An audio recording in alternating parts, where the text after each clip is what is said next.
Welcome to Catholic News World.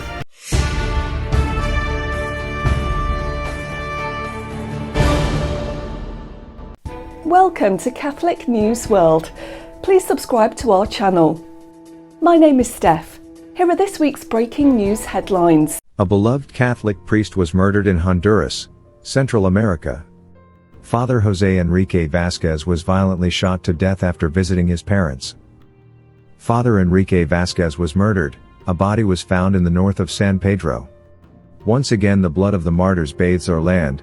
These are the moving words of Monsignor Ángel Garacana Perez, Bishop of San Pedro Sula, in Honduras, who in a video message announced the discovery of the priest's body. "My soul hurts" are the words of Monsignor Ángel Garacana, Bishop of San Pedro Sula, after the death of Father Jose Enrique Vasquez. The priest's body was found on Wednesday, March 2, 2022, in his truck, in Santa Cruz de Yojoa, where he had gone to visit his parents. Because he had no identification with him, he sent to the Institute of Forensic Medicine. However, the following day, the diocese reported his disappearance. The bishop identified him and released that Father Enrique had been shot in different parts of his body. The bishop said, "I call on our authorities so that the safety of citizens becomes one of the priorities of the current government." Father Jose Enrique Vasquez, affectionately known as Kik, was born in 1974. He was ordained a priest 16 years ago and was parish priest of San Jose, in the Medina district of San Pedro Sula.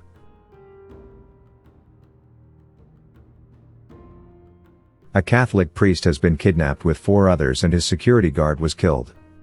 The Archdiocese of Kaduna released a statement on the kidnapping of Father Joseph Akate Bako. He is the parish priest of the Catholic Church of St. John, in Kudenda in Kaduna, South State, Nigeria, Africa. "We regret to officially confirm the abduction of one of our priests, Father Joseph Akate Bako, from his residence at St. John's Church, Kudenda, at approximately 1:30 a.m. on the night of March 8. During the assault, security guard Luca Philip was killed, while 4 other people were abducted from nearby homes." The Archdiocese said, "We call on all men and women of goodwill to continue to pray for the safe release of Father Joseph Akate Bako and the other innocent persons abducted with him, for the peaceful repose of Mr. Luca Philip, and for divine consolation upon his bereaved family." Father Anthony Dodo told a local television station that armed men had burst into the parish house in the early hours of Tuesday, after shooting dead the security guard.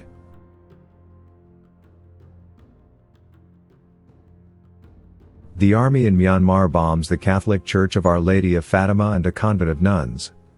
On the morning of March 10, 2022, the Burmese military junta struck a building, convent and hospital of the Sisters of Reparation.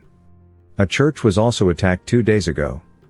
The Government of National Unity is asking the West for stricter sanctions. The UN has noted that there are now over 800,000 internally displaced people and many houses burnt down due to the conflict in Myanmar. This civil conflict has been going on for over a year.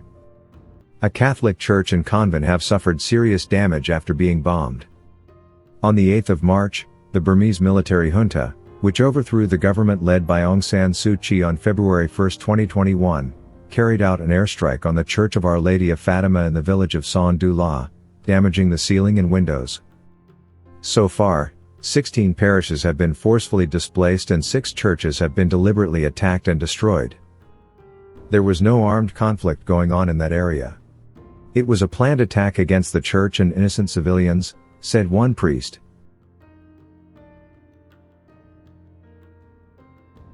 The head of the Ukraine Catholic Church made an appeal: open humanitarian corridors. He explained that the city of Mariupol, has been turned into a cemetery for tens of thousands of people. The Major Archbishop Sviatoslav Shevchuk said, "Residents of Mariupol are starving, some are dying of dehydration, and an airstrike on the maternity ward is exacerbating the suffering." He revealed that Moscow has so far not allowed humanitarian corridors and civilians to flee the city of nearly 400,000 or deliver much-needed humanitarian aid. The siege of Mariupol has been going on for more than a week, with reports of civilians gathering food, boiling snow for drinking water and trying to keep warm without gas or electricity. City officials reported the death of a 6-year-old child from dehydration after her mother was killed. On Wednesday, March 9, 17 people were injured when Russian aircraft struck a hospital in Mariupol. The greatest damage to the missile struck the maternity ward of the hospital.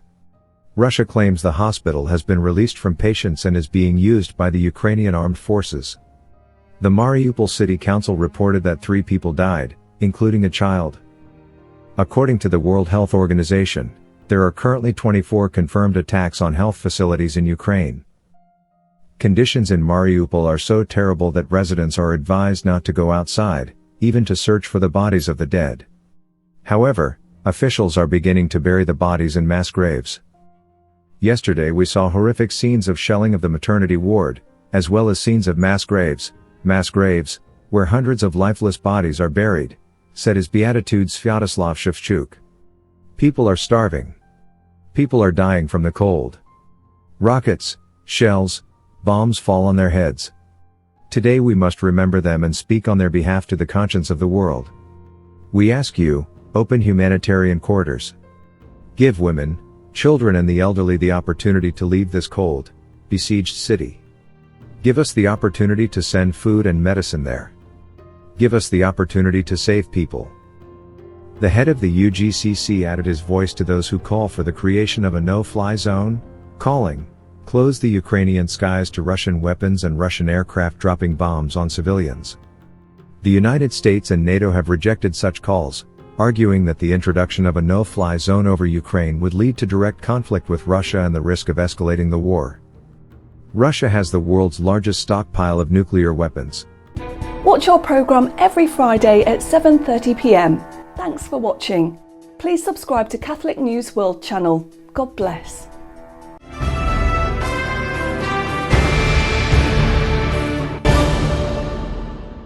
Please subscribe to Catholic News World's YouTube channel. Thanks and God bless.